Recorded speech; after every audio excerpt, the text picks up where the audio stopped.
అందరికీ నమస్కారం. YSRCP of knowledge మరి అధికార ప్రతినిధో కార్యదర్శో మనకైతే తెలియదు, కానీ వెంకటరెడ్డి మళ్ళీ వచ్చాడు. ఏంటంటే పాపం వెంకటరెడ్డికి కడుపు విపరీతమైన కడుపు మంట.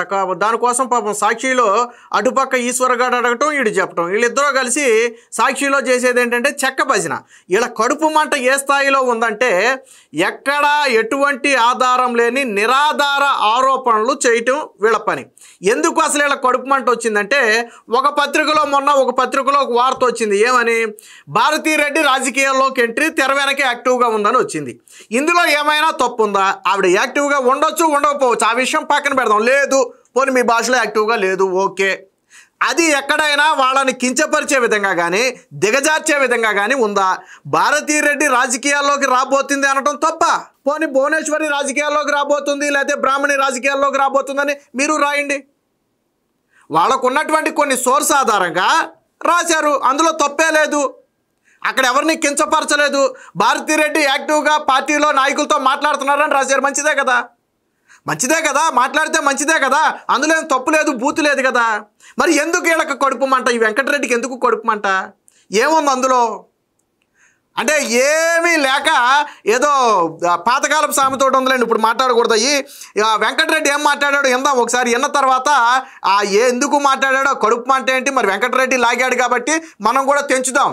ఏదైనా తెగేదాకా లాగితే ఇలాగే ఉంటుంది. వెంకటరెడ్డి మొదలు పెట్టాడు కాబట్టి దాన్ని చివరిదాకా మనం తెంచేటట్టే మాట్లాడాలి. అప్పుడు కానీ వీళ్ళకి బుద్ధి రాదు. అంటే వాళ్ళు ఒక చెంప కొడితే 2 చెంపలు వాయించాలా? ఇదేం గాంధీ కాలం కాదు కదా, నేను ఒక చెంప మీద కొడతానంటే నువ్వు కొట్టక ముందే 2 చెంపలు పగల కొడతారు. కాబట్టి ముందు ఏం మాట్లాడాడు ఇందాం ఒకసారి. చంద్రబాబు నాయుడు గారి ఇంట్లో చంద్రబాబు నాయుడు గారికి కూడు కూడా పెట్టట్లేదు అని చెప్పి బయట వార్తలు తెలుగుదేశం వాళ్ళే మాట్లాడుకుంటున్నారు. చంద్రబాబు నాయుడు గారు నీ వయసులో నారా లోకేష్, భువనేశ్వర్ గారు, బ్రాహ్మణ్ గారు ఇంట్లో ఇబ్బంది పెడుతున్నారు, తెల్లారగట్ట వచ్చి సోఫాలో పడుకుంటున్నాడని మీ సోషల్ మీడియాలోనే వస్తున్నాయి. మరి దాని మీద నువ్వు ఎందుకు వార్తలు రాయట్లా? ఏమంటాడంటే చంద్రబాబు గారిని వాళ్ళ కుటుంబం మొత్తం ఇబ్బంది పెడుతుందంట. పాపం ఆయన తెల్లారగట్లు వెళ్ళి సోఫాలో పడుకుంటున్నాడంట. అంటే ఏం చెప్తున్నాడంటే వాళ్ళ ఇంట్లో కూడా రానివ్వట్లేదు. నారా లోకేష్, బ్రాహ్మణి, భువనేశ్వర్ గారు వీళ్ళు ముగ్గురు కలిసి చంద్రబాబు గారిని ఇంట్లోకి రానివ్వట్లేదని చెప్పి సోషల్ మీడియాలో మాట్లాడుకుంటున్నారు అన్నాడు. ఆ నీతి జాతి లేని సోషల్ మీడియాలో అలా రాసిన నీతి జాతి లేని ఎవడో చెప్పు, ఇదిగో పలానా సోషల్ మీడియాలో వచ్చింది, ఇదిగో పలానా వ్యక్తి వచ్చి రాశాడు, లేదా పలానా ఆర్టికల్లో వచ్చింది, ఏది చూపించు, ఒక ఆధారం చూపించు, నువ్వు మాట్లాడావు కదా ఈ మాటలో టీడీపీ సోషల్ మీడియాలోనే మాట్లాడుకుంటున్నారని చూపించు. అది ఎక్కడ మాట్లాడారో చూపించు. నువ్వు ఎక్కడో చోట చదివావు కదా, నీ కంటితో చూసి చదివావు కదా, ఇదిగో పలానా చోట రాశారని చూపించు నువ్వు. అంటే కుటుంబం పచ్చగా ఉంటే చూడలేం మనం. ఎందుకనంటే మన కుటుంబంలో ఎవడో లేడు కదా. మన కుటుంబంలో ఎవరు ఉన్నారు? అన్న వదిన ఇద్దరు మాత్రమే ఉన్నారు. తల్లి ఉందా? పోనీ చెల్లి ఉందా? పోనీ బావ ఉన్నాడా? పిల్లలు ఉన్నారా? ఎవడూ లేరయ్యా. అంతెందుకు, నిన్ను నమ్మి నీ అన్ని రకాలుగా నీ చేదోడు వాదోడుగా ఉన్నటువంటి విజయసాయి రెడ్డి ఉన్నాడా పార్టీలో? లేడు. మరి అక్కడ నారా కుటుంబంలో చూస్తే చంద్రబాబు గారితో భార్య ఉంది, కొడుకున్నాడు, కోళ్ళు ఉన్నాడు, మనవులు ఉన్నారు, వాళ్ళ అక్కలు ఉన్నారు, తమ్ముళ్ళు ఉన్నారు, చెల్లెళ్ళు ఉన్నారు, ఇంకా వాళ్ళ బంధువర్గం అంతా ఉంది. మన పక్క ఎవడో లేడయ్యే. ఇది కదా మీ కడుపు మంట. మరి నువ్వు లాగావు కాబట్టి తెంపుదాం. ఇది కదా నీ కడుపు మంట. వాళ్ళందరూ కలిసి ఉన్నారు. సగం ఏ కార్యక్రమం అయినా అందరూ కలిసి పాల్గొంటున్నారు. అటు బాలకృష్ణ ఫ్యామిలీ కావచ్చు, ఇటు చంద్రబాబు గారి ఫ్యామిలీ కావచ్చు, హ్యాపీగా ఉన్నారు. ఏ కార్యక్రమం జరిగినా శుభమైనా అశుభమైనా అందరూ కలిసి పాల్గొంటున్నారు. మనమే మేనల్లుడు పెళ్ళికి వెళ్ళామయ్యా. వెళ్ళాడా? షర్మిల కొడుకు పెళ్ళికి వెళ్ళాడు జగన్మోహన్ రెడ్డి? నేను అడుగుతున్నా. నిశ్చితార్థానికి వచ్చి 60 సెకండ్లు లెక్కేసుకోండి. జగన్మోహన్ రెడ్డి షర్మిల కొడుకు నిశ్చితార్థానికి వెళ్ళి కేవలం 60 సెకండ్లు, అంటే 1 నిమిషం మాత్రమే అక్కడ ఉన్నాడు, పెళ్ళికి వెళ్ళలేదు. ఇది కదరా మీ చరిత్ర. మీరా మాట్లాడేది? చంద్రబాబు గారి మీద ఏమైనా బ్రాహ్మణి కేసు వేసిందా? లేకపోతే భువనేశ్వర్ గారు కేసు వేసిందా? మరి మన అన్న మీద చెల్లి కేసు వేసింది, తల్లి కేసు వేసింది. చివరికి వరుసగా చెల్లి అయ్యి ఇంకో చెల్లి కూడా వివేకానంద రెడ్డి కేసు వేసింది. ఇది కదరా మన ఫ్యామిలీ చరిత్ర. మనం ఆ ఫ్యామిలీల గురించి మాట్లాడేది. ఇంకా ఏం మాట్లాడాడు చూడండి. ఎలాంటి వాడిని వదిలిపెట్టకూడదు. రామారావు గారికి ఎలా వెన్నుపోటు పొడిచారో, వెన్నుపోటు పొడిచినప్పుడు చంద్రబాబు నాయుడు గారితో పాటు భువనేశ్వర్ గారు, రాధాకృష్ణ గారు అందరూ భాగస్వాములుగా ఉన్నారు.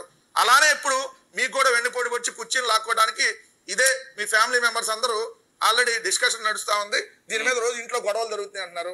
మరి ఈ వార్త కూడా నువ్వు రాయాలి కదా. మాట్లాడింది అంటే చంద్రబాబు గారు ఎన్టీఆర్కి వెన్నుపోటు పొడిచాడంటే వెన్నుపోటు పొడిచాడని నీకు చెప్పారా? చంద్రబాబు గారు రెండోసారి కూడా కంటిన్యూషన్లో ముఖ్యమంత్రి అయ్యాడు కదా, కనీసం ఆ ఇంగిత జ్ఞానం ఉండాలి కదా. ఆ రోజు చంద్రబాబు గారికి మద్దతుగా ఉన్నవాళ్ళు ఈ రోజు కూడా ఆయనకు మద్దతుగా ఉన్నారు కదా, కనీసం ఇంగిత జ్ఞానం ఉండాలి కదా. ఆ రోజు తెలుగుదేశం పార్టీని కాపాడుకోవడానికి అందరూ ఏకతాటి మీదకి వచ్చారు. నీకు వచ్చిన నొప్పేంది? మన చరిత్ర ఏంటి? ఇప్పుడు మన చరిత్ర గురించి మాట్లాడిపోతే బాగోదు. మన చరిత్ర ఏంది? రాజశేఖర్ రెడ్డి కనపట్లేదని వార్త వచ్చింది. రాజశేఖర్ రెడ్డి హెలికాప్టర్కి ఏమైందో ఇన్ని గంటలు అయిపోయిందని రాష్ట్రం మొత్తం పరుగులు పెడుతుంది. అధికారులు కావచ్చు, నాయకులు కావచ్చు, మంత్రులు కావచ్చు, అందరూ తీవ్ర ఉత్కంఠతో ఉంటే మనం ప్యాలెస్ నుంచి బయటికి రాలా. లోటస్ పాండ్ దగ్గర ఉన్నటువంటి ప్యాలెస్ నుంచి బయటికి రాలా. వచ్చావా నువ్వు? ఆ రోజు వచ్చావా? ఎప్పుడు వచ్చావు నువ్వు? తండ్రి శవం వచ్చేటప్పుడు వచ్చావు నువ్వు. సరే, అయ్యింది, అది అయిపోయింది. ఏం చేసావు నువ్వు? శవాన్ని తీయకముందు ఏం చేసావు నువ్వు? నన్ను సీఎం అని చేయాలని సోనియా గాంధీకి ఇవ్వటం కోసం, ఎందుకంటే పరామర్శకు వస్తుంది కదా సోనియా గాంధీ, ఇవ్వటం కోసం నీ దగ్గర ఉన్నటువంటి నాయకులందరి చేత సంతకాలు పెట్టమంటావు నువ్వు. చిరంజీవి సాక్ష్యం. చిరంజీవి చెప్పాడు కదా ఆ రోజు ప్రజారాజ్యం పెట్టినప్పుడు, చెప్పలేదా? కొంతమంది నా దగ్గరికి వచ్చారు, తండ్రి శవాన్ని తీయకముందే ముఖ్యమంత్రి పదవి కోసం సంతకాలు సేకరించాడని చెప్పలేదా? కాదని చెప్పు. అది కదరా మన చరిత్ర, అది కదా మన అన్న చరిత్ర. చరిత్ర మర్చిపోతే ఎలాగా? పోనీ ఇందులో ఏమైనా అబద్ధం ఉందా? నేను మాట్లాడిన దాన్ని, నువ్వు మాట్లాడింది అన్నీ అబద్ధాలే. నేను మాట్లాడిన దాంట్లో ఏదైనా అబద్ధం ఉందా? కేసులు అబద్ధమా? సంతకాలు సేకరించడం అబద్ధమా? తండ్రి కనపట్లేదంటే ప్యాలెస్ నుంచి బయటికి రాకపోవడం జగన్మోహన్ రెడ్డి అబద్ధమా? ఏది అబద్ధం? ఏది అబద్ధం ఇది? ఇంకా ఏం మాట్లాడాడు అనండి ఒకసారి. దాంట్లో నాకు అర్థం కాని విషయం ఏంటి, చంద్రబాబు నాయుడు గారు ఏదో ఇబ్బంది పడిపోతున్నారు ఫ్యామిలీలో, ఎక్కడివి వార్తలు, ఎక్కడ సమాచారం? ఎక్కడేంటి సార్? ఆంధ్రప్రదేశ్ రాధాకృష్ణ అంతకుముందు అనేక సందర్భాల్లో రాశారు, మధ్యలో సెటిల్మెంట్లు చేసి అత్తాకోడల్లో అంతకుముందే విడిపోయారు. అత్తాకోడలు విడిపోయినాక మళ్ళీ ఇప్పుడు అత్తాకోడలు కలిసి సీఎం కుర్చీ కోసం ఏదైతే చంద్రబాబు నాయుడు గారిని దించాలి, నీకు వయసు అయిపోయింది, నువ్వు ఏది పడితే అది మాట్లాడుతున్నావు, ఇంకా రేపొద్దున మళ్ళీ జగన్ గారు అధికారంలోకి వస్తే జీవితంలో లోకేష్ అనేవాడు ఎమ్మెల్యేగా కూడా గెలవడు, ఇప్పుడే ఏదో ఒకటి 2 ఏళ్ళు, 1 సంవత్సరం, 3 ఏళ్ళు ఇప్పుడు ఇచ్చేస్తే కనీసం మాజీ ముఖ్యమంత్రి అన్నటువంటి హోదా అన్న ఉంటుందని చెప్పి అంటున్నారనేది ఈరోజు జరుగుతుంది. అందుకనే ఢిల్లీకి నారా లోకేష్ ప్రతిసారి వెళ్ళి మోడీ గారిని వీళ్ళందరినీ కలిసి వస్తున్నారనేది మీరందరూ చెప్తున్నాయి. భవిష్యత్ నాయకుడు అని చెప్పి మీరే ప్రమోట్ చేసుకుంటుంది దానికోసం అని చెప్పి అంటున్నారు. ఎస్, నారా లోకేష్ భవిష్యత్ నాయకుడే కాదని ఎవడన్నాడు? ఇప్పుడు నువ్వు ఒక మాట అన్నావు. ఏమన్నావు? ఎవరు రాశారు ఈ కుటుంబంలో గొడవల గురించి, ఎవరు రాశారు, ఎవరు మాట్లాడారని ఈశ్వర్ గారు అడిగితే వెంకటరెడ్డి గారు చెప్తాడు. ఏమని చెప్తాడు వెంకటరెడ్డి? ఏబిఎన్ రాధాకృష్ణే అన్నాడంట. ఎప్పుడు అన్నాడు? ఏది ఏబిఎన్ రాధాకృష్ణ? నువ్వు దొడ్లో కూర్చున్నప్పుడు వచ్చి చెప్పాడు నీ చెవులో? నువ్వు పొద్దున్నే లేచి దొడ్లో కూర్చున్నప్పుడు నీ చెవులో చెప్పాడా, లేదా ఆయన దొడ్లో కూర్చున్నప్పుడు నువ్వు ఆ బాత్రూమ్ దగ్గర చెవు పెడితే ఆయన చెప్పాడా? ఎప్పుడు చెప్పాడు? ఎక్కడ రాశాడు? అత్తా కోడళ్ళు గొడవ పడుతున్నారంట. నారా లోకేష్ ఇప్పుడు ముఖ్యమంత్రి చేయకపోతే ఎప్పుడు ముఖ్యమంత్రి కాడంట. అందుకని వయసు అయిపోయిన చంద్రబాబు పిచ్చపిచ్చగా మాట్లాడుతున్నాడు కాబట్టి ఆయన్ను దించేసి నారా లోకేష్ని ఎక్కించాలని చూస్తున్నారంట. ఎక్కడ రాశాడు? ఈ కడుపుకు అన్నం తినేవాడైతే ఎవడో మాట్లాడు. మరి రెండోది ఏమన్నా తింటావేమో? నా నోటితో అయితే నేను చెప్పను, కానీ నువ్వు రెండోది ఏమన్నా తింటావేమో నాకైతే తెలియదు. కడుపుకు అన్నం తినేవాడైతే ఎవడో మాట్లాడు ఆ మాటలో. భువనేశ్వర్ గారు బ్రాహ్మణి గారు కొట్టుకున్నారా? వాళ్ళ మధ్య గొడవలు ఉన్నాయా? ఎవడు చెప్పాడు నీకు? వాళ్ళ ఇంట్లో ఏమన్నా పాకీ పని చేయడానికి వెళ్ళావా నువ్వు? దొడ్లు గడగటాకు అంటులు తోమటానికి ఏమైనా వెళ్ళావా? వెళ్ళినప్పుడు ఏమైనా విన్నావా? అక్కడ ఎవడని చెప్పాడా నీకు? సిగ్గుందా, శరం ఉందా? ఈ రోజుకే ఆ కుటుంబం మొత్తం కలిసి ఉంది కదా. అదే నేను చెప్పా కదా, మన అన్న కుటుంబమేమో మొత్తం చెలాచెదిరైపోయాయి, వీళ్ళందరూ కలిసి ఉన్నారు కదా, అది మన కడుపు మాట. పైగా రాధాకృష్ణ రాశాడు. ఎక్కడ రాశాడు? మరి ఇలాంటి వాడిని ఏం చేయాలి? ఇంకా ఏమన్నాడు? రాయాలి కదా. ఆ వార్తలను ఎందుకు రాయను నువ్వు? అంటే భారతమ్మ గారి గురించి, లేదంటే జగన్మోహన్ రెడ్డి గారి కుటుంబ సభ్యుల గురించి ఏదో ఒక వార్త రాసి మొత్తం టాపిక్ డైవర్ట్ చేయాలి. ఒకటి క్లియర్ గా చెప్తున్నా, మీరు అనుకున్నట్టుగా జగన్మోహన్ రెడ్డి గారు జైలుకు వెళ్ళడు, జగన్మోహన్ రెడ్డి గారు బెయిల్ రద్దు కాదు. మీరు అన్న అక్రమాస్తుల కేసులు రోజు అని మీరు పెట్టింది అక్రమాస్తులు అనేది అదో తప్పుడు. జగన్ గారు రైట్ రాయల్ గా సంపాదించారు, అడ్వాన్స్ ట్యాక్స్ కట్టారు. మీలాగా 2 ఎకరాల నుంచి రాలా జగన్మోహన్ రెడ్డి. జగన్మోహన్ రెడ్డి అంటే అడ్వాన్స్ ట్యాక్స్ కట్టాడంట. తప్పు చేయలేదంట, అరెస్టు కాడంట. సరే అరెస్టు సంగతి కాసేపు పెడదాం. తప్పు చేయకుండా 16 నెలలు జైల్లో కూర్చోబెట్టి చెప్పకూడదు ఎందుకు పెట్టారు వెంకటరెడ్డి? నేను అడుగుతున్నా జగన్మోహన్ రెడ్డికి. 16 నెలలు జైల్లో కూర్చోబెట్టి చెప్పకూడదు ఎందుకు పెట్టారు? లేదు నువ్వు అంటున్నావు కదా తప్పుడు కేసులని. 10 నుంచి 15 ఏళ్ళు గడిచిపోయిందే, ఒక్క కేసు కూడా కొట్టేయలేదే. 32 కేసులు ఉన్నాయి సిబిఐ ఈడీ కేసులు, ఒక్క కేసు కూడా కొట్టేయలేదే. ఎందుకు కొట్టేయలా?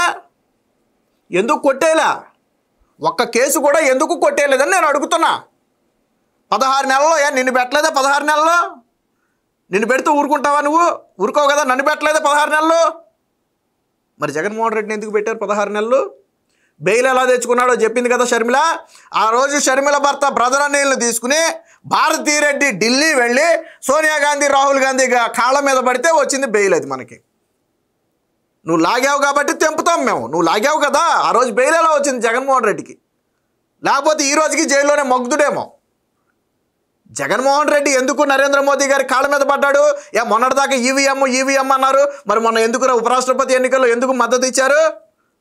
బీజేపీ అడక్కముందే మేము బేషరతు మద్దతు అని ఎందుకన్నారు మీరు? ఎందుకనంటే కేసులు భయం ఉంది కాబట్టి. ఏమి ఎరగని పత్తిత్తుని 16 నెలలు తీసుకెళ్ళి జైల్లో పెట్టారా? ఎవడికి చెప్తున్నావు? ఎవడి చెవులో పూలు పెడుతున్నావు నువ్వు? అరెస్టు కాడంట రాసిచ్చాడా నీకు? ముందస్తు బెయిల్ కోసం పరిగెడుతున్నారు వైసీపీ నాయకులు. కళ్ళకు కనపట్లేదా? జగన్మోహన్ రెడ్డి ఎన్ని డిశ్చార్జ్ పిటిషన్లు వేసాడో, ఎన్ని బెయిల్ పిటిషన్లు వేసాడో తెలుసా నీకు? చరిత్ర తెలుసా నీకు? 15 ఏళ్లలో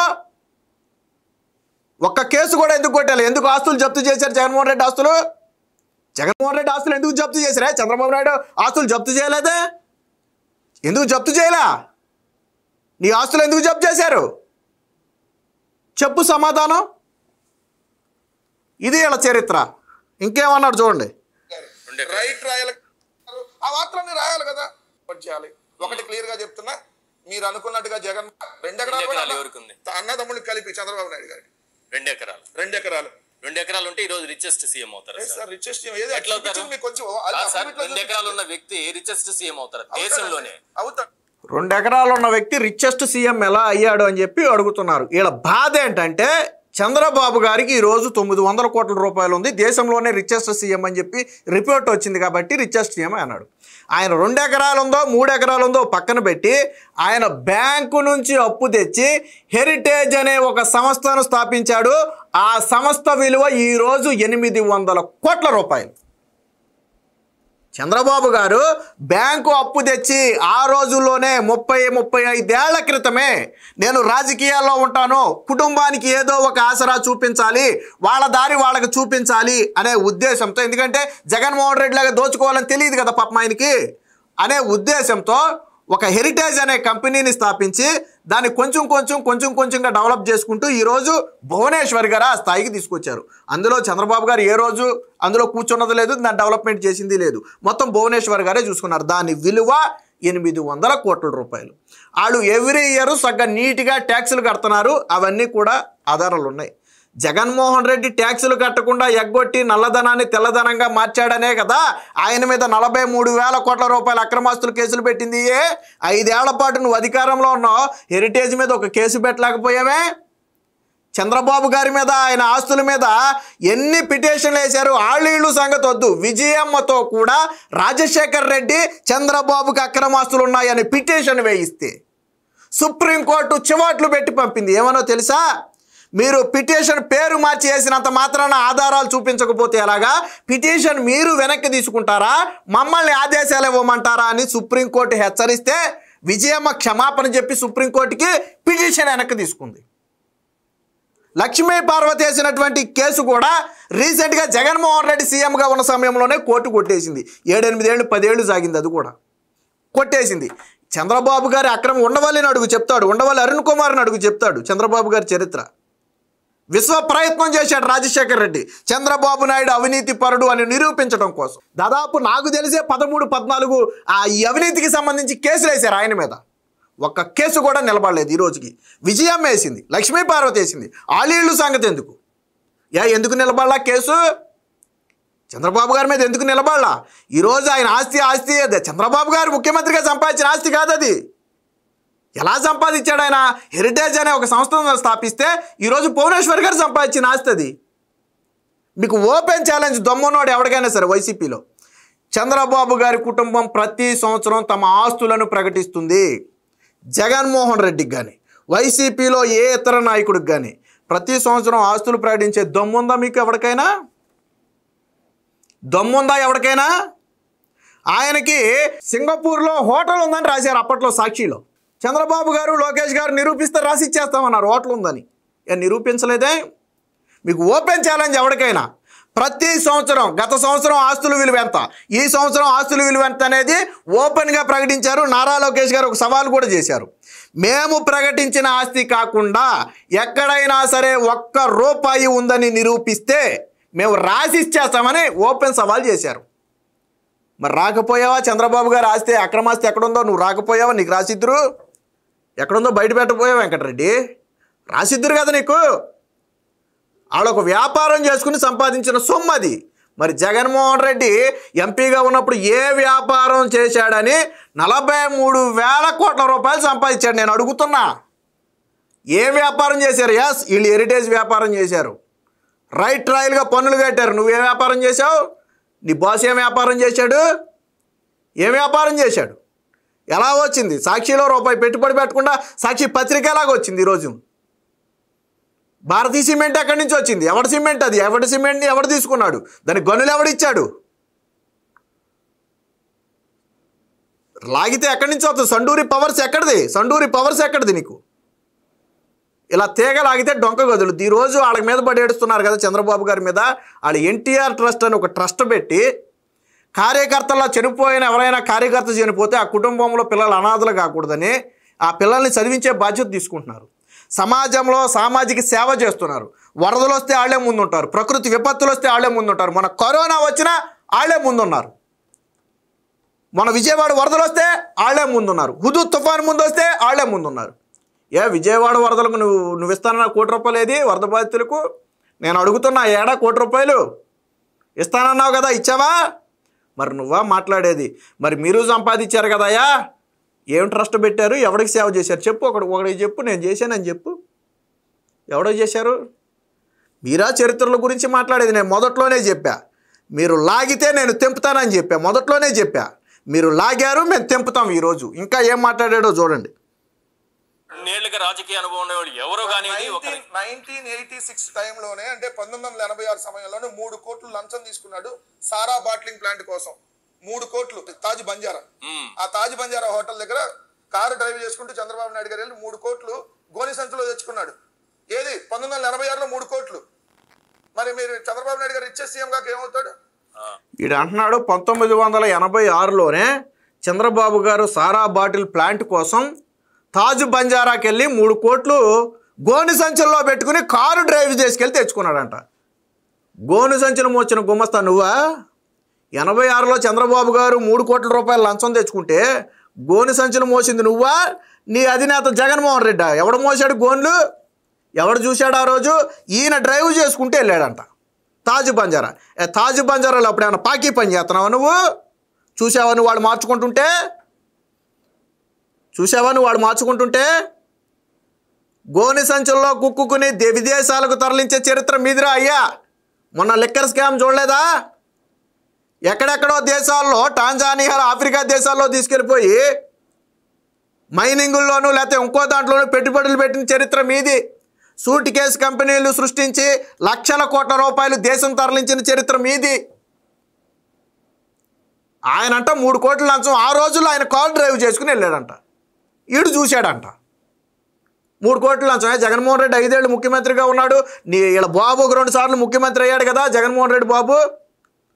మరి ఆ 3 కోట్ల లంచం సంగతి బయటికి దిగిపోయారా? మీ దగ్గర ఆధారాలు ఉంటే బయటికి దిగిపోయారా? ఎందుకు తీయలే? ఇవి చవట సన్నాసి మాటలు. ఇవి ఏంటి వీళ్ళ బాధ అంటే భారతీ రెడ్డి రాజకీయాల్లోకి వస్తుంది అని రాయటం తప్పు. అందులో ఏం తప్పు ఉందని నేను అడుగుతున్నా. ఏం తప్పు ఉంది? ఎందుకంత కడుపుమంట? కాబట్టి ఈ ఆఫ్ నాలెడ్జ్ వెంకటరెడ్డి గారికి చెప్పేది ఒకటే, ఎప్పటికైనా ఒళ్ళు దగ్గర పెట్టుకుని మాట్లాడకపోతే మీరు ఒకటి మాట్లాడితే మేము 100 మాట్లాడతాం. మీరు మాట్లాడేది ప్రతిదీ అబద్ధమే, మేము మాట్లాడేది ప్రతిదీ ఆధారంతో మాట్లాడతాం. కాబట్టి మొత్తం ఎవరి తరపునైనా అనుకోండి, వార్నింగ్ అనుకోండి, హెచ్చరిక అనుకోండి, లేకపోతే విజ్ఞప్తి అనుకోండి, ఏదైనా అనుకోండి. కానీ మళ్ళీ చంద్రబాబు గారి గురించి కానీ, ఆ కుటుంబం గురించి కానీ, ముఖ్యంగా భువనేశ్వరి బ్రాహ్మణీల గురించి కానీ ఇలా తప్పుడు మాటలు మాట్లాడితే ఎక్కడ ఎప్పుడు ఎలా సమాధానం చెప్పాలో అలా సమాధానం చెప్తాం. అందులో డౌటే లేదు. నిన్ను ఎవడో కాపాడలేడు కూడా.